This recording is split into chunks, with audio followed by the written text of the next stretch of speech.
예, 오늘도 책쓰기에 대한 이야기를 좀 해보겠습니다. 사람이라는 게 당연히 이제 일일비를 할 수밖에 없어요. 책쓰기를 이제 하고 나면은 뭐 책이 잘 되면 잘 되는 대로, 그리고 못 되면 못 되는 대로 힘든 것이 사람 마음입니다. 잘 되면은 또 그런 생각이 듭니다.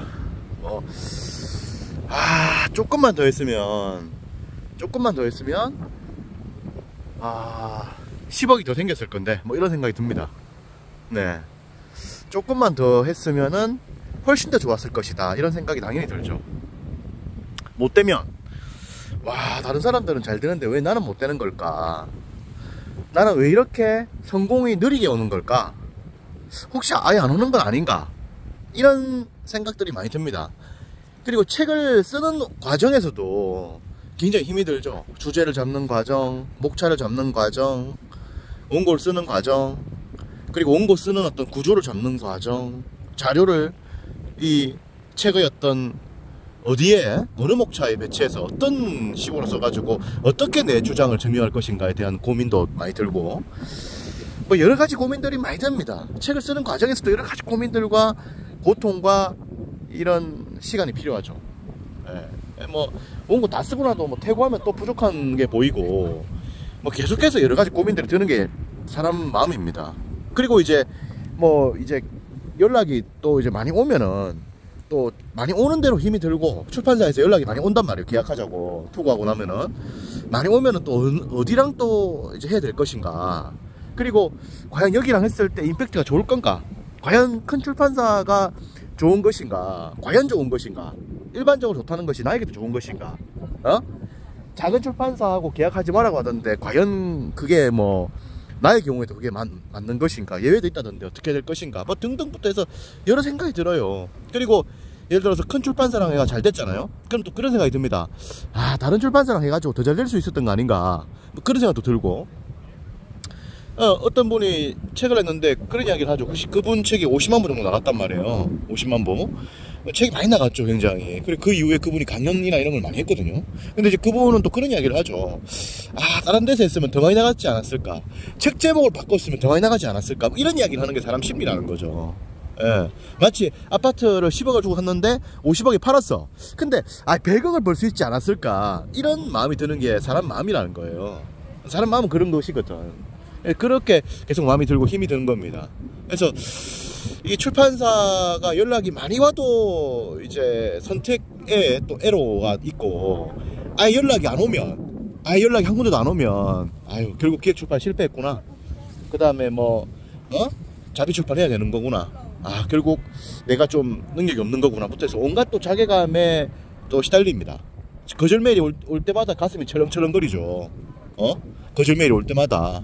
그래서 바지가랑에 붙잡는 심정으로 해가지고 한 군데라도 계약되면 좋겠다. 그래서 출판사 만나게 되면은 계약시켜달라고 막 빌고 이렇게 되는 거예요, 사람 마음이, 의뢰 입장에서.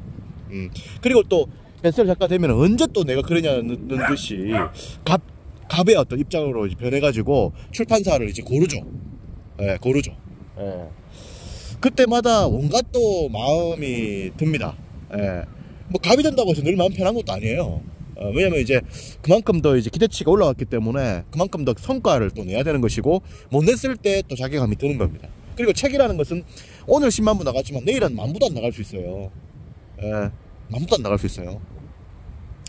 공지영 작가 같은 경우에도 이제 언제든지 책이 안 팔리지 않을 수 있다, 이런 생각을 하면서 안 되면 영어 학원 강의를 하겠다, 이렇게 각오를 했다고 하죠. 사실 한국 대표 대형 작가분들, 조정래 작가님이라든지 뭐 이런 분들도 평생 가난하게 살 걸 각오하고 책을 썼다, 이런 이야기를 하고, 토지를 쓴 박경리 작가 같은 경우에도 책이 실패하면은 뭐 하겠다? 삭바느질을 하겠다, 이렇게 각오를 했죠. 이상희 작가도 책 쓰기가 실패하면은 산으로 가겠다, 이렇게 결심했던 겁니다. 그래서 누구든 간에 그런 어떤 각오가 필요하고, 안 될 수 있는 거거든. 책이라는 것은 뭐냐면은 항상 이제 각계격파식이에요. 항상 한 권 한 권이 새로운 승부입니다. 오늘 대형 베스트셀러 했다고 해서 다음 된다는 보장은 또 절대 없어요. 언제든지 몰락할 수 있는 겁니다. 그리고 신진 대형 작가들은 언제나 나오고 있어요. 신진 대형 작가들이. 그리고 한 번 대형 작가가 나오면 또 그 사람의 어떤 세월로 한 2, 3년 갑니다. 그리고 그 다음에 또 다른 사람이 나오죠. 그래서 사실 늘 고민이 따르는 겁니다. 고민이 따르니까 김미경 씨도 유튜브를 한 거 아니겠어요? 그리고 김창욱 씨도 유튜브도 하고 뭐 새로운 변화를 자꾸 시도하는 겁니다. 새로운 변화를. 그래서 기본적으로 작가의 어떤 작가라는 것이 누구나가 종합해서 1등 작가 되는 거 아니잖아요. 뭐 다 뭐 그리고 한 명이 됐다 해서 그 사람이 뭐 끝까지 뭐 천년만년 가는 것도 아닙니다. 예. 그래서 한 거기 때문에 항상 심적으로 괴롭고 힘이 든 거다. 그래서 마음 관리를 잘해야 돼요. 뭐 잘 되면 잘 되는 대로, 안 되면 안 되는 대로 힘듭니다. 잘 되면 그런 생각이 듭니다. 와, 이거밖에 못 벌었나 이런 생각이 들어요. 와, 열심히 했는데 150억도 못 벌었나 뭐 이런 식으로 나온단 말이에요, 사람이. 그리고 돈을 적게 벌 때는 뭐 그게 없습니다. 사실은 뭐 돈도 없고, 응? 소나타 이런 거 사실 못 사는 것이고, 뭐 소나타, 게나타 뭐 이런데 뭐 못 사는 것이고, 당연히 이제 돈이 없기 때문에 어디 뭐 가지도 못하고 이제 그렇게 사는 거죠. 그리고 뭐 밥도 맨날 국밥만 먹고 이렇게 되는 거예요. 작가분들 중에 국밥 좋아하는 분들이 많은 이유가 오랜 시간 동안 습작기를 거치면서 오랜 무명 생활 동안 돈이 없어가지고 국밥을 많이 먹었던 것도 있는 거예요. 원래 국을 좋아하는 기본적으로 국이 싸니까 그런 거야. 맨날 뭐 찌개 먹고 이렇게 되는 거지 사람이. 고기 구워 먹고 이렇게 안 하고 맨날 찌개 먹고 이렇게 살았다는 거야. 그런 것인데 아무튼 그런 건데. 그래서 참 하여튼 힘이 듭니다. 여러 가지로 힘이 듭니다. 이렇게 보면 작가라는 게. 그래서 1위 1비를 하면 안 되는데 사람이 또 1위 1비 하게 됩니다. 그래서 마음 관리를 잘해야 되고 잘 다스려야 됩니다. 이게 안 되면 안 되는 대로, 되면 되는 대로, 이게 상당히 이 새로운 어떤 고민과 갈등에 휩싸이는 게 작가의 어떤 숙명이에요.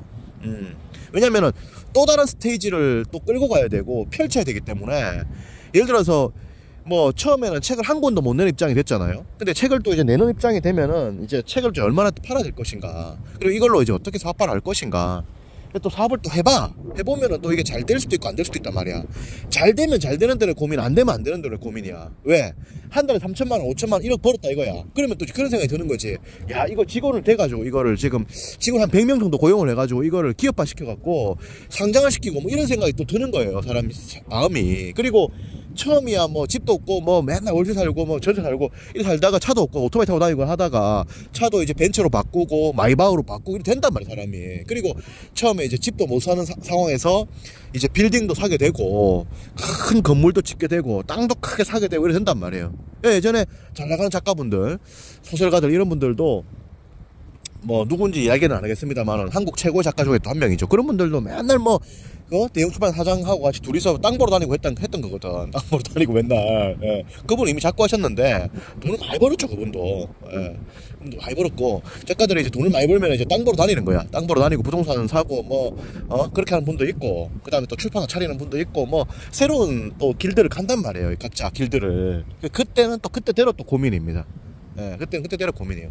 그리고 또 어떤 분 같은 경우에는 또 부동산 투자를 제대로 안 해가지고 책을 막 500만 부씩 이렇게 팔았는데 별로도 돈이 없는 분도 있고, 별로 돈이 없는 분도 있고, 그리고 돈을 예를 들어서 뭐 참 이렇게 책 써가지고 뭐 몇백만 부 팔고 이렇게 했는데 뭐 사업을 잘못해가지고 쫄딱 망해가지고 막 진짜 가난하게 된 분들도 많고, 이게 끝이 아닙니다. 이게 지금 끝이 아니에요. 여러 고민들이 따르고 여러 어떤 갈등이 생기는 겁니다. 그래서 1위 1비 하지 말고 계속 이렇게 걸어가야죠. 근데 뭐 처음 책 쓰는 분한테 사실 먼 이야기까지 해놓은 건데, 근데 이제 성공을 하고 나면 여러 생각이 들어요. 성공을 하고 나면은. 그리고 이제 뭐 막상 돈을 벌어봐도 뭐 마음대로 쓰지도 못하고 그렇게 되는 거니까. 사실은 뭐 한 30억 있어도 넌 마음대로 쓸 수 있는 형편도 안 되거든. 30억 있다 해봐야 뭐 그게 뭐 대한민국 1% 자산가라고 하지만은 세상은 정말 극소수의 사람들만 돈을 이렇게 마음대로 쓸 수 있지, 뭐 대부분은 돈이 없는 겁니다. 없고 힘들게 사는 겁니다. 그래서 뭐 1% 뭐 30억 있다고 해도 30억 그게 뭐 한 가구 기준이잖아요. 가구라는 것은 자식도 있고 와이프도 있는 거 아닙니까? 그래서 자식하고 와이프 해가지고 30억이잖아요. 집 10억 깔고 20억 은행 넣는다 그래도 20억 은행 넣어봐야 1년에 들어오는 돈이 뭐 600인데, 한 달에 들어오는 돈이 600만 원인데, 자식하고 와이프가 있는데 600 그거 뭐 큰 돈이겠습니까? 겨우 밥 먹고 사는 거지. 안 그래요? 그리고 뭐 이래저래 투자한다고 하다가 돈 까먹는 분들이 50% 이상이거든. 내가 이야기했잖아요. 제가 CMA 통장에 돈을 넣어놓는단 말이에요. 저는 투자를 안 한단 말이에요. 넣어놓고 있으면은 항상 수익률이 50% 이상이야. 건드린 사람들이 건드리면 50% 이상은 일단 저보다 마이너스라는 거야. 그러니까 본전도 못 찾는 분들이 50% 이상이라는 거죠. 그래서 주식 투자를 하는 사람들은 장기로 이렇게 투자를 해보면은 결국 돈을 버는 분들은 5% 내외다라고 하죠. 5% 내외. 대부분 다 못 번다고 하죠. 주식도 하려면은 그 미쳐야 되지. 그냥 대충 해갖고는 절대 성공 못합니다. 그리고 뭐 전문가 이야기 듣고 하는데 전문가 이야기 들어갖고 부자 될 것 같으면은 세상이 그렇게 말랑말랑할 것 같으면 다 부자 됐죠. 안 그래요? 그래서 인생이 만만치가 않습니다. 그래서 뭐 그렇지만 우리가 이제 일일비 하지 말고 계속 이제 승부는 해나가야 되는 것이고 선택을 잘하고 판단을 계속 잘해가야 됩니다. 작가의 숙명입니다. 작가의 숙명은 이렇게 그런 겁니다. 그리고 인생이라는 게 다 힘든 거죠. 누구 인생이든지 간에 그런 것이다. 저도 지금 밤에 이렇게 오토바이 타고 이제 우리 강아지 이제 해피랑 이렇게 나와가지고 지금 이렇게 걷고 있는데 여기는 제주도 지금 서귀포입니다. 서귀포에 지금 서연교라고 하는 다리에 있죠. 제가 이 다리에 있습니다. 지금 이 다리가 지금 너무 가까이 있어가지고 이게 지금 촬영이 잘 안 되는데 이렇게 있는 거죠. 그래서 여기 서가지고 꼭대기 서가지고 지금 촬영을 하고 있는 것인데 여러 생각이 듭니다. 하여튼 여러 생각이 들어요. 저도 역시 여러 생각이 듭니다. 그래서 승부의 길을 가야 되고 제가 이제 대형 작가분들 이런 분들하고도 이야기를 많이 해보는데 해보면 다들 뭐 여러 가지 이제 고민이 많은 겁니다. 고민이 많은 것이고 새로운 선택과 도전들을 계속 해나가는 것이고 그런 거죠. 그래서 결국에는 그런 것이다. 그래서 일일비 하지 말고 계속 걸어가야 되는 것이다. 그게 인생이고 그게 작가의 길이다. 이렇게 말씀을 드립니다. 또 이야기를 해보겠습니다. 고맙습니다.